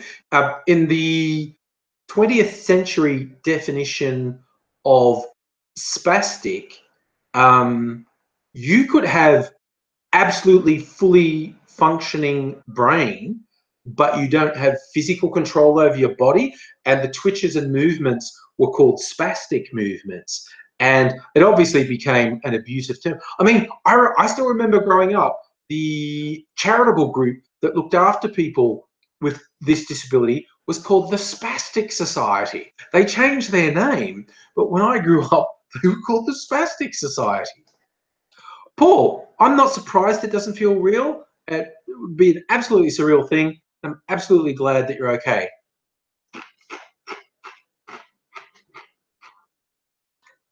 Mike, you're right. Spastic was basically about spasms. And Philo, you raise a good point. Fire retardant, insulting to flames. But that's the, I guess, traditional meaning of the words retard. Retarded just means slowed or limited. So a fire retardant stops a fire from spreading. But yeah, it's weird how words change. Words change, and a word that used to be completely innocent becomes negative, abusive. Words that used to be abusive become really neutral. Language is not a static thing. And this is why I do also occasionally get upset with people inventing and using stupid words or stupid portmanteaus. I'm just showing my intellectual side again. A portmanteau is a combination of two words to create a new word. So yeah, language changes. And okay, Donnie, saying metal used to mean rape. One of my favorites is I think in the 50s or up until maybe the 60s in the US, the phrase solid dick meant real talk. And so you can get this frame from an old Avengers comic of Iron Man talking to Captain America, where Iron Man says, well, Cap, maybe what you need is some solid dick from a shellhead. And Captain America says, maybe I do. I need some solid dick. Paul, I'm with you, buddy. Stay at the neighbor's house. That is a fucking disconcerting thing to have happen.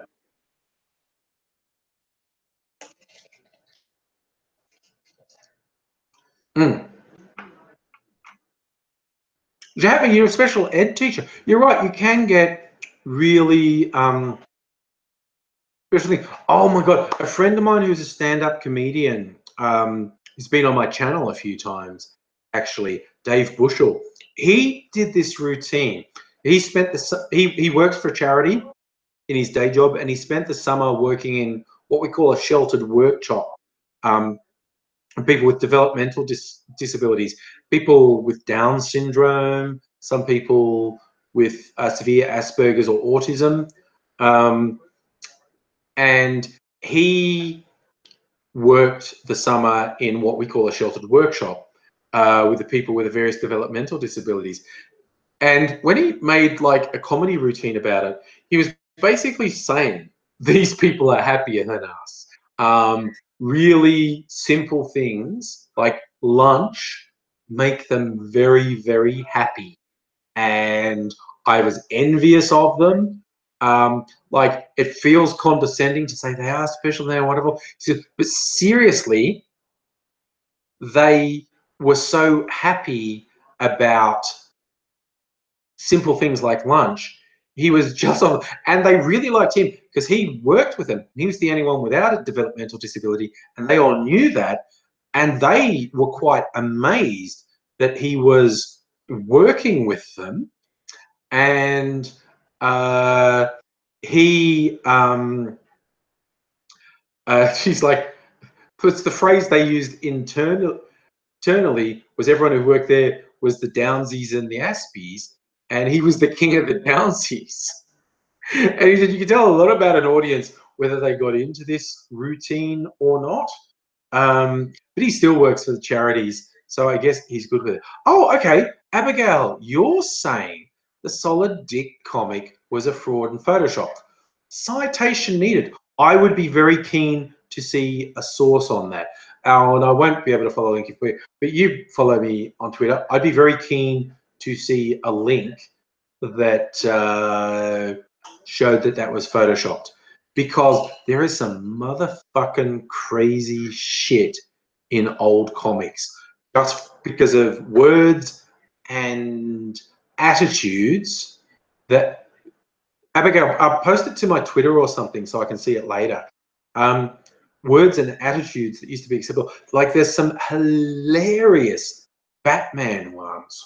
Like, some of them that in the modern context just seem way out, and they're not even at the time they were perverse. Like, there's one with Batman apprehending a female criminal who's putting up a bit of a fight, and Batman says to her, "Quiet or Papa spank," which, ooh, okay, right, I know some people like that. That's cool.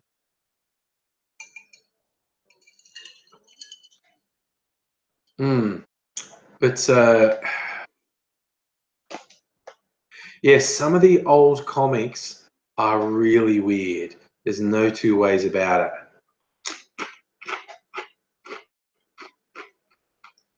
Because some of the attitudes that used to be completely acceptable are not anymore. Oh, Tendai, you talk about fun environment for people with developmental disabilities. When I went to college, I did theatre. And one of the units we did was theatre and education, where we would devise a play to tour around to local schools that was intended to be mostly entertaining, but in some way have some educational value for the kids. And we'd go, it was like aimed at primary age kids. So we'd go, and we were in the country, so we'd go to all the country schools, but we would also go to some of the special schools. And I remember the first one we went to, we were talking to the staff who were, of course, very good. And we're saying, like, oh, we actually have a fight scene in this. We fight with broomsticks. We've choreographed this fight. And the staff went, look, okay, the kids will probably be okay, but just be aware sometimes they get so immersed. If you do something violent, it might really upset them. And say, okay, we'll be aware, and if they seem upset, we'll break and stop doing that. We won't do it anymore. We look, okay, so waiting, okay, and we're building up the bit where we have a fight scene. I was actually in the fight scene. It's really fucking neat with fighting with these broomsticks. And we're doing these big swings, and one person ducks under it, someone swings low, and I jump over it. We're doing this thing. And the instant we started the fight and started the swinging, the kids were just like, whoa! They were so fucking excited. They were so into it. They thought it was the best badass thing they'd ever seen in their school. They were just like, this is the best. We're having like fucking Jackie Chan fight scenes right here in our classroom. And it was really good. It was absolutely amazing. The other experience I had doing the theatre stuff with special schools, I've told this story before. We learned clowning, classical clowning, and we would do clowning at various community events. And one is just down the end of our college campus was a special school for kids, and they had a fete once a year, and we said, oh, we'll do clowning and entertain the kids at the fete. And the kids who were students at the school, they loved the clowns. They were wonderful. They were so good. Like they got a bit too attached to us, to be honest. But they loved us being clowns. They loved us being there. They were the best audience. But because this was an open to the community thing, people from the town will be there. Some of the other kids there were brothers and sisters of the kids who were at the special school, or maybe not even related to a kid at the school. They were just a local kid who was coming to the fete. And whereas the kids from the special school were amazing, loved the clowns, and were wonderful, the other kids could be complete assholes. And because we were like red nose clowns, and these rotten little shits would try and take our nose. They try and get our, they're only short, they're trying to grab our nose. And it was really annoying. And but I worked out quickly, they wanted you to chase them. Like I was also wearing a hat as a clown. If they got your nose or your hat, they wanted you to chase them, the little shits. But I found if I sat down and started crying, they'd feel bad and they'd sort of throw it back at you. You know, there it is. I don't want to get in trouble for making the clown cry. That's how I'd get back. But there was this one kid in particular who wouldn't fucking stop. And he was only short, so he couldn't actually reach my nose, but he was like physically throwing himself at me and hitting me. And I was like, I can't fucking hit you back because all these people are watching. So I'm just pretending I'm a happy clown. But I was trying to get away from this little bastard of a kid. And I just kept walking, and he kept following me, and he's like buffeting against me, trying to get my nose, just going, and I'm going, I'm a happy clown, I'm a happy clown. And at one point, because I just kept moving, trying to get away from this little bastard of a kid, I got to the point where no one could see me. I'd sort of gone behind a tent, unintentionally, but no one could see me.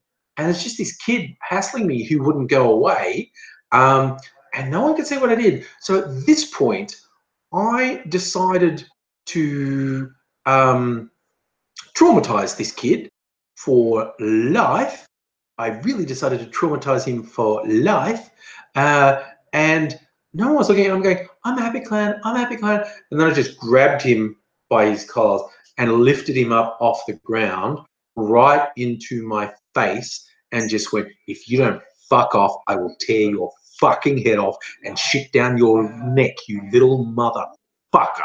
And then threw him down, and he landed back on his feet. And I just went, I'm a happy clown, I'm a happy clown. And this kid's standing there like he's not even sure that actually happened. Like, because I went from, I'm a happy clown to, I'm a psychotic murderer, back to, I'm a happy clown, I'm a happy clown. And no one else saw it. He couldn't tell anyone else because who'd believe him?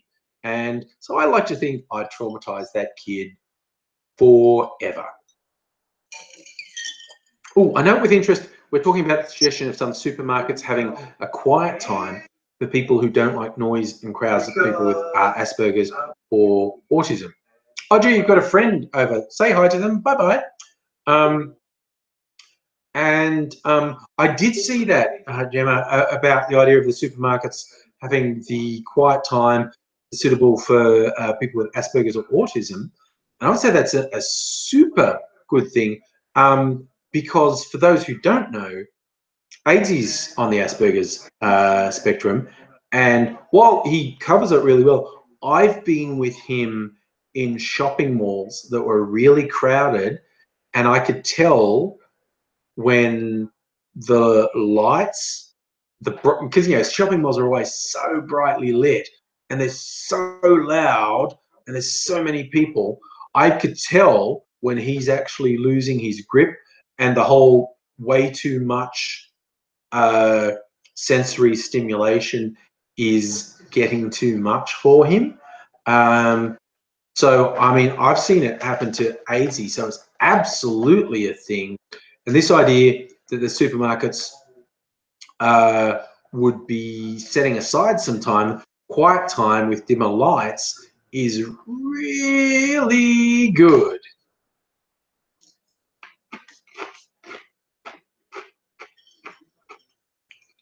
Even though it's like it's somewhat selfish to equate it to someone you know. Like, I know it should be good for AIDS, let alone people who are like further along spectrum. But yeah, I've found that when I'm with AG in a shopping mall, I'm realizing, yeah, this is like a constant barrage. The lights are so bright and there is so much noise and there are so many people and you have no personal space. It's like this constant barrage can get really overwhelming. Oh, Smiley Nerd, that's a good one, wearing headphones, even if you're not playing music, yeah? That is also something AZ did as well, wearing headphones on.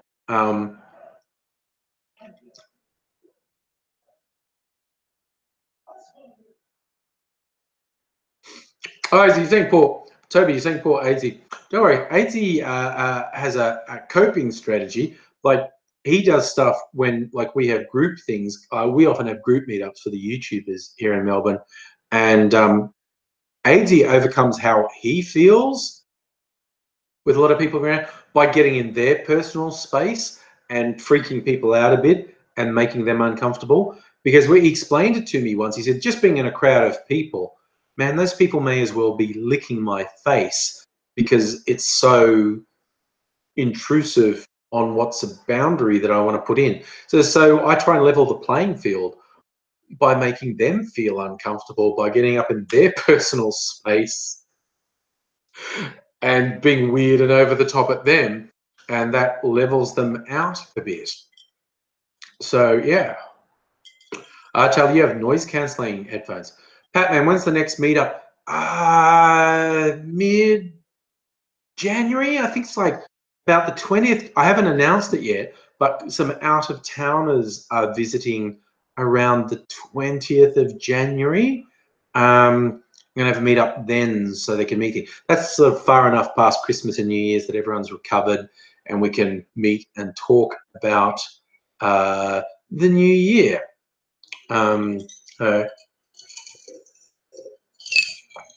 So, yes, Patman Sport, if you're interested in coming to the meetup, it will be, look, I can even look it up because I got a message from the people who were visiting who wanted us to have a meetup. I just have to check the message. But I think around January 20th. And we'll probably just like meet in Federation Square. That's the thing we do because that's an easy place to meet. I'm just checking Messenger. Load up. With the builds. Oh, there we go. Sorry, that is the message I wanted to see. Scroll back. Yeah, 20th, Saturday the 20th. We'll probably be on Saturday the 20th of January. So if you're able to be in Melbourne on Saturday the 20th of January, we'll probably be having a meetup. Oh, Gemma, oh yes, parents, kids with special needs. Man, I don't know how will I survive. Rottweiler dude, you had awesome, cool, stormy weather. Good.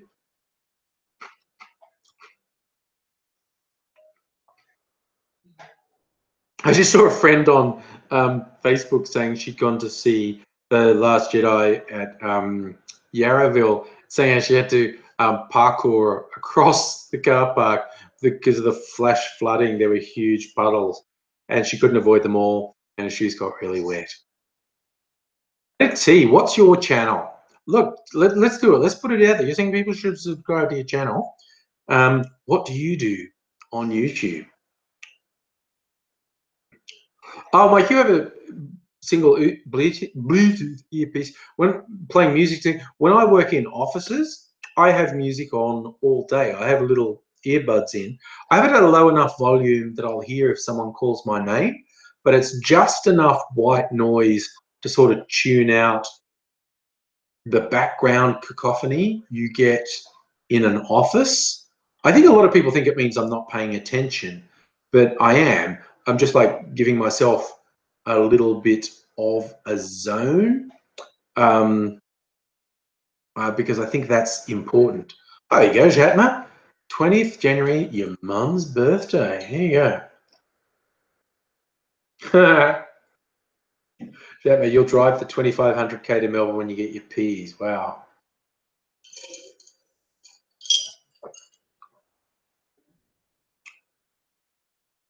Oh, Miss Foxification, mini speakers that hang around your neck. That's a good one. And of course, you can have like bone induction speakers, things that actually don't actually go over your ears, but resting on your skull, and you get the sound by bone induction. Gemma, where do I live in Melbourne? Around Caulfield. Used to live around St Kilda, moved a little bit further out 6 months ago. But lived in St Kilda for like 10 years and just moved towards Caulfield this year. You want people to stop you your hell a load of shitty improv content. I like improv content. Feel free to look. Feel free to text. Look, if you put a link, I don't mind if you put a link here, but I won't be able to follow it. Feel free to like tweet me a link, and I'll try and check it out. Let it say you deconstruct religious arguments. Nice. Gemma, you're working at theatre at 8. Well, yeah, we'll be there around lunchtime if you want to come by and say hi before you have to go to work. Hataro Firefly. Oh, look, I'm not surprised you got in trouble at school for wearing headphones, but I get completely why you were doing it, because the classroom noise was too much and you had to control it. But yeah, teachers wouldn't be down with that. I can see that getting you in trouble. Toriana, I have an improvised space for shooting videos here because like we moved into a 5-bedroom house and we only needed 4 bedrooms. So the 5th bedroom's like an office type stuff, and it's still got a lot of stuff that needs to be unpacked properly. But I do have a space where I can make videos. Yes. Howdy, Annette. Chapman, first thing is you look 10, but you're 19 and always drunk. Oh dear. Fila and Sela, you hope to piss off your workmates by bringing in mariachi brand to drown out their bullshit news. That's a fairly extreme approach to take to workplace noise. I will say that. Just throwing it out there. That's a fairly extreme solution.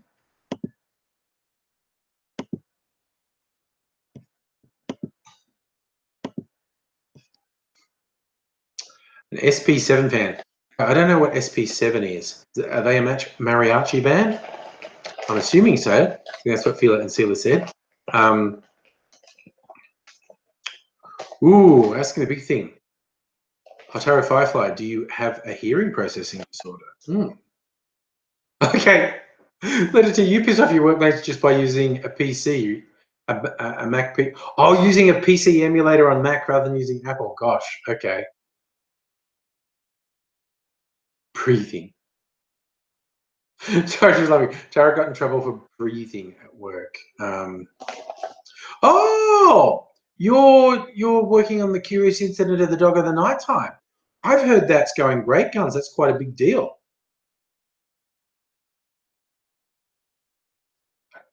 I'll tell you what I had once. I had I've had many co-workers who were weird, but I did have this one particular co-worker who was particularly weird. And I picked up this postcard. When this thing had free postcards, it was an art thing.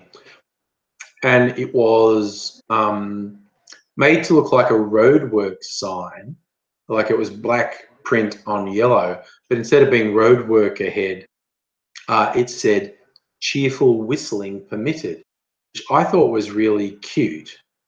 And I stuck it on my desk, and this co-worker who thought she'd be traumatized if people started whistling took it down from where I pinned it up, and I lost it a bit. I was like, what the fuck? Do not ever, under any circumstance, touch anything on my desk.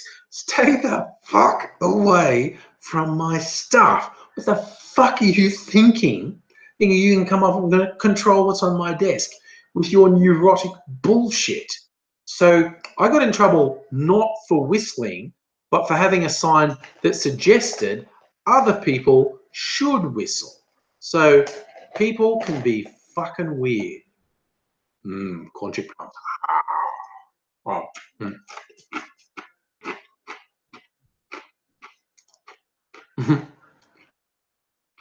Trying to think, talking about mariachi bands in the comments, makes me think of that Robert Rodriguez film, El Mariachi. Who's seen that? And it's a kind of sequel, Desperado. El Mariachi was great. It was this super low budget film made in Mexico about the idea of a mariachi player who becomes a vigilante against the crime lords. Oh, holy crap, Tara, you got sleep apnea and stop breathing. You need one of those machines. I don't so much stop breathing, but this has got to do with the fact that I'm overweight. If I sleep on my back, there's a certain point when I relax, I'll do this and make a horrible loud noise, which will probably wake me up, but will definitely wake my partner up. So it's like right on the edge of being sleep apnea. So I have to sleep on my side so that doesn't happen. So yeah. Okay, that's out of left field, is it, Gemma? Corporate HR political correctness does your head in. Give me an example. What's the thing that happened that does your head in? Because I like it when people really just get fired up and say, no, no, no, that does my head in. Okay, Tara, your airways and stuff because of car accident. Mine's just because I'm overweight. If I lost some weight, which I am working on, it wouldn't be a big issue. But at the moment, if I sleep on my back, well, I can't really, because like I said, at a certain point, I relax to the point where I make this horrible noise, which is kind of like sleep apnea. So, Toby, I should join your church. What's your church? I thought you were founding the Church of Angry, honestly. We're disappointed if you're doing something else.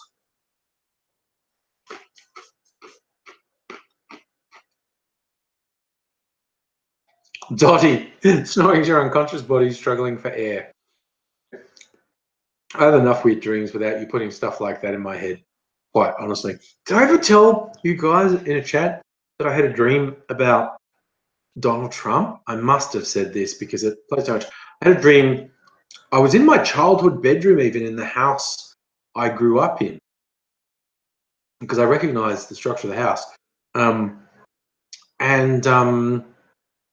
Donald Trump came down my hall. He did something stupid like dump a bag of garbage at my bedroom door, and I was like, hey, don't leave that there. Don't. But he just walked off. And so I got out of bed and I looked down the hall to see, hey, Donald Trump, where did you go? And there were a bunch of world leaders in my lounge room to meet Donald Trump, I suppose. And so I was just really pissed off and just yelled, fuck off, down the hall at all the world leaders. It's a very short dream, but very weird. Oh my God, it's 10 o'clock. Okay, so we've been going for 2 hours. So I'm going to retire for the evening. And thank you, wonderful people, so much for the company this evening. As per usual, had a really good time. You're all wonderful people, and I hope to see you again soon. Like I said, I will probably do a pre-recorded video tomorrow if I can get it together for Wanker Fat Wednesday. Maybe do another live stream on Thursday. This is what I like to do. We'll see how it goes. Take care of yourself, everyone. It's been a great time, and I hope to see you again soon. Bye now. And I should be